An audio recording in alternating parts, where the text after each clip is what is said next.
Con su permiso, señora presidenta. Adelante. Compañeras y compañeros diputados, la relación entre México y Estados Unidos vive momentos de tensión tras la llegada de Donald Trump a la presidencia de Estados Unidos. Los mexicanos que radican en ese país han sido blanco de ataques racistas y discriminatorios. Nuestro país ha recibido constantes amenazas que atentan contra nuestros intereses y la economía nacional. Este escenario exige contar con una Secretaría de Relaciones Exteriores fuertes, que sea capaz de responder enérgicamente a las amenazas del gobierno estadounidense, defender la soberanía nacional, así como de proteger y garantizar los derechos de nuestros connacionales en ese país. Esto no ha sido el caso del gobierno en turno.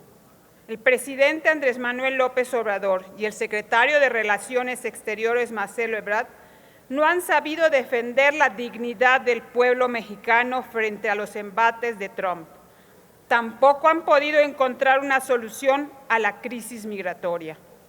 Mientras el presidente prefiere delegar su obligación de dirigir la política exterior a la Cancillería, esta se ha mostrado débil y servil a las demandas de los Estados Unidos en materia migratoria. Muy lejos quedaron las promesas realizadas por el hoy Ejecutivo durante su campaña presidencial de enfrentar los embates del presidente estadounidense con firmeza y en defensa de todos los mexicanos. Contrario a ello, hoy el presidente se ha convertido en un ferviente promotor de la campaña electoral de Donald Trump.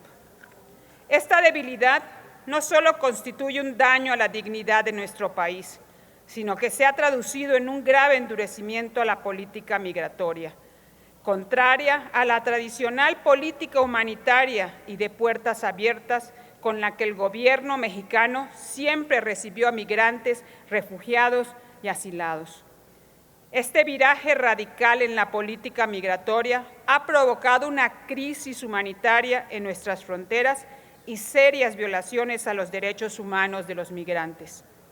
La Guardia Nacional y el Instituto Nacional de Migración se han convertido en el muro de Donald Trump. Los agentes migratorios fronterizos utilizan las mismas técnicas de persecución y hostigamiento que tanto criticamos del Servicio de Inmigración y Control de Aduanas de Estados Unidos.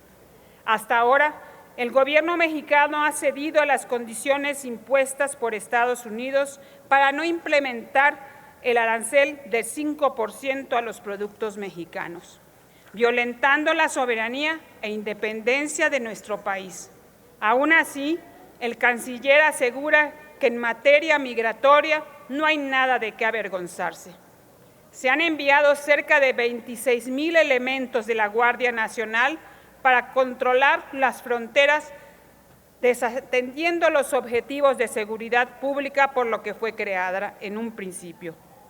Se han detenido a más de 500,000 de migrantes, cifra 3 veces superior a la del año pasado. Es inadmisible que se esté utilizando a la Guardia Nacional como una herramienta al servicio de los intereses de Estados Unidos y no se atienda la grave crisis de violencia e inseguridad en la que se encuentra el país.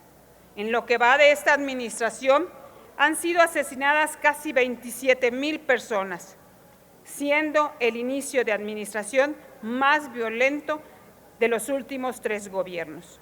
La alta comisionada de las Naciones Unidas para los Derechos Humanos, Michelle Bachelet, expresó en días recientes su preocupación por las políticas migratorias aplicadas por México y Estados Unidos. Aseguró que dichas políticas ponen a los migrantes en un creciente riesgo de sufrir violaciones y abusos de sus derechos humanos, especialmente a los niños migrantes que siguen siendo detenidos en centros donde se encuentran haciendo en condiciones insalubres, contraviniendo el interés superior de la niñez. Compañeras y compañeros diputados, no hay ninguna duda, el gobierno mexicano se ha puesto a las órdenes de Estados Unidos. Esto no es cooperación, es sumisión a las imposiciones unilaterales del gobierno de Donald Trump. Hemos pasado de ser un país víctima de violaciones a los derechos humanos de nuestros connacionales a ser cómplices y victimarios de migrantes de otros países. Tiempo. La política exterior mexicana está en su peor momento en muchos años. Hoy, México no existe en el escenario internacional. El liderazgo regional y global que se había construido con mucho trabajo en las administraciones pasadas diputada. se ha tirado por la borda en los últimos 10 meses. Es cuanto, señor. Gracias. El diputado Carlos